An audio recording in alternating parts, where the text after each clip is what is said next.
Hi there, this is Brenda with Let's Wine with Brenda and Stacy and Brenda's horror movie reviews. Those of you who know me know I'm a widow. I don't really know. I wanted to do this unedited. Back when my husband passed away, we're going on the 10-year mark, and I wrote some papers and different things. It was easier for me to write than answer questions. And when somebody passes away, they don't mean to be in your face, but, they want to know what happened. They're curious, and I get that completely. And so a few days after my husband died, I wrote some things that I'd given to my daughters. They were put on Facebook walls regarding his funeral and different things that I thought people needed or wanted to know. And I am a person of detail, and I probably tend to cross lines in some places. I have not read this in such a long time, and I just wanted to sit down and put it out there as kind of I don't know. I don't know if it's a matter of respect or just memory, or I just feel the need to do it. So I'm going to read this and see if I can make it through it. I titled it My Sweet Scott. I felt the need to write this morning, unable to sleep. I'm finally at a point where I think I can express myself, relating my perception of everything that is happening.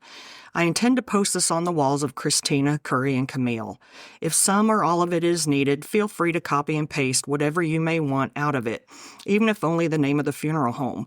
I don't want to offend anyone, so I will make it known what is coming up in a section so you can choose to skip over it.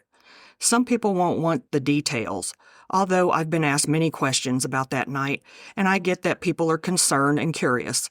Some of this may sound repetitive, as I've been answering questions all along the best I could. I've always been one for words, a talker, and all of a sudden I find myself stumbling all over what I want to say. I've let my closest family in, and without them I would be so lost.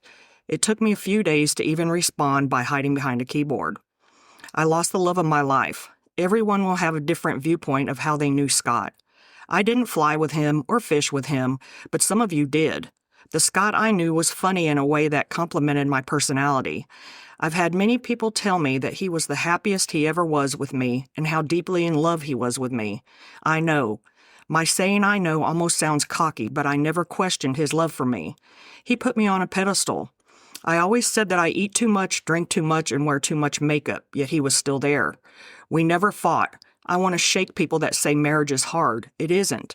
If you are with your one and only, everything falls into place, even during the bad times. Our worst was dealing with the death of my father and taking my mother in, yet he never complained to me. He may have vented to others, but I was spared. I lost my chess partner. We would play together back and forth, but if time didn't permit, there was still an ongoing game set up, and we would take our turns upon passing the board. We watched horror movies together, went to concerts, ate sushi. He must have told me he loved me 50-plus times a day. He would call on his lunch hour, call when he left work to head home. We talked about the state of the world. I will miss our deep conversations. He was a smart person, and as nuts as I am, he thought of me the same. He didn't complain when I wanted to go back to school or start writing what was affectionately became known as the book. When I wanted to read him portions of it, I'll wait for the movie to come out. He would come home in the evenings and say, "What can I do to make your evening better?" One of my girlfriends told me that would stop after we were married. It never did. Granted, it may have slowed down to about 3 times per week, but I believe that he wanted me happy no matter what. The night of. Last Thursday, my workplace held a Disney-themed prom for the residents. Scott worked that day and said he might stop by to see all of us dressed up, but it depended on how tired he was. Our granddaughter was Ariel and was excited that he did show up on his way home. He left just a little before I did. I want to say just a little after 7 p.m. Camille and I stayed back chatting a few minutes. Then Lily and Camille headed back to Sebring and I headed home. I came in, fed the cats, and headed to the bathroom to change. Scott had asked if I wanted anything to eat. He had not eaten at the prom. I even asked Camille if she saw him eat anything. She didn't. We settled in on the couch and watched an episode and a half of Bloodline on Netflix. I was working the next morning and told him that I was going to bed. He would always stop a show to wait for me, and we were going to pick it up the next night. I went to bed to read. I'm thinking he came to bed a little after midnight. I heard him use the restroom, and he got in bed. He woke me up with a gasp that I thought was a snore. I even told him to be quiet. He would normally change position, but didn't do anything. I said, "Scott," and got nothing. I turned on the light. He was on his left side facing me. At the time, I believed that the few gasps were his attempt to get air. I called 911. The dispatcher had me put him on the floor. It is true what they say about the strength you don't know you have until adrenaline is pouring through you. It happened so quickly. I put him in the floor and started chest compressions. I had the constant reminder of that night for a few days from the bruising on my hands. When the paramedics arrived, this is where I become a bit foggy. I heard them say that his blood sugar was either 213 or 230, which isn't ridiculously high. He tried to keep his around 90. He would eat, it would spike, he would see what it was, then take his insulin to compensate. I heard them yell for the pen. I'm not sure if it was used since the defibrillator had been brought in. They couldn't bring him back. They said that they didn't even have a pulse to work with. I think they were being vague so I wouldn't become more upset. They wouldn't allow me in the ambulance with him. I was told not to follow closely, to take my time getting there, and to be careful driving. I know now that my call to 911 was at 2:46 a.m. When I got to the ER at Winter Haven Hospital, the woman at the desk took his information and told me to go wash my face. When I came out of the bathroom, I was taken into a small room by myself. I knew then. The doctor and a nurse came in and gave me the official news.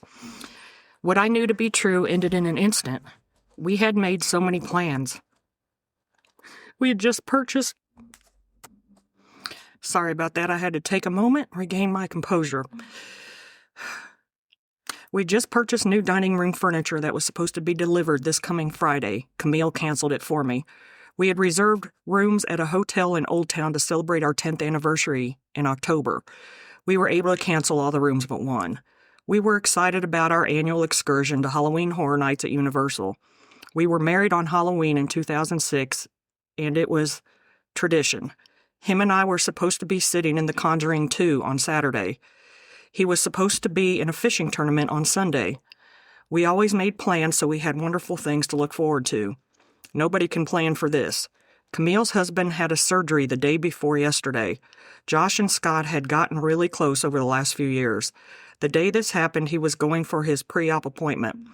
Camille came to the hospital anyway before going to Orlando, and Curry and Greg came. I don't know what I would have done without them there. This is one of the reasons we put his celebration of life off, so Josh could be there. I held Scott's hand for over an hour. I'm going to miss his hands. He would always say, "Give me your paw." He had soft hands. I stayed with him until a nurse told me we were down to about 20 minutes since he would be moved to the medical examiners. Scott was so young, and I know they were just following protocol, but I didn't want to let him go yet. The hospital thinks it was a cardiac arrest, and his doctor is thinking pulmonary embolism or an aneurysm. His type 1 diabetes has weakened him over the years, but it is thought to only be a secondary cause of death. They are doing a toxicology report on him that can take up to 90 days for the official results. The next section was called donations. We are proud to say that Scott was able to donate some of himself.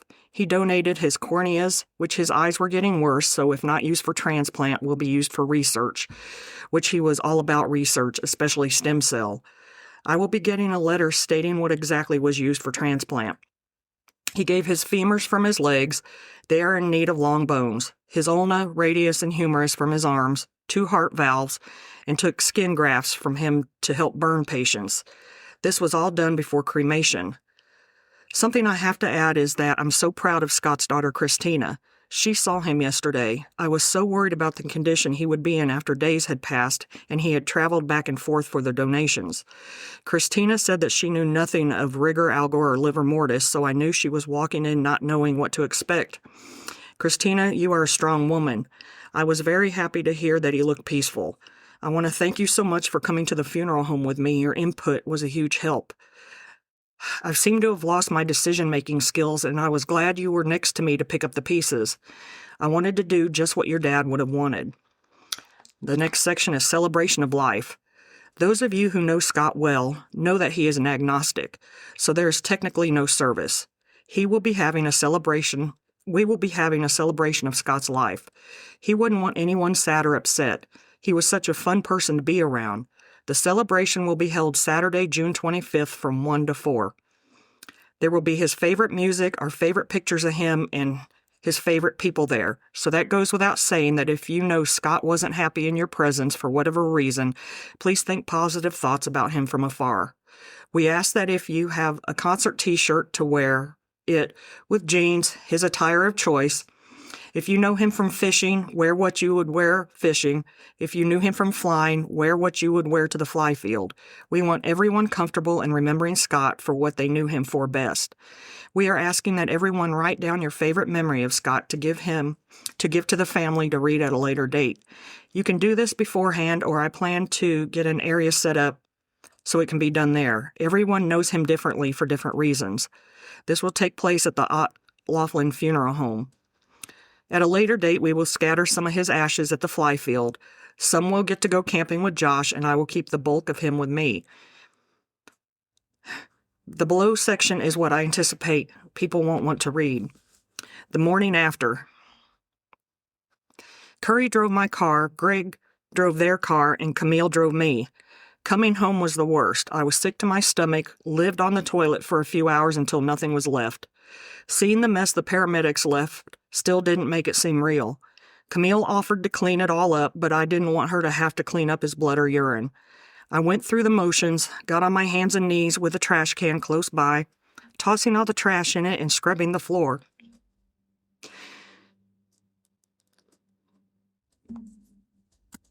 Taking the sheets and mattress pad to the laundry room, I felt so lost and still do, and not knowing what really happened is awful.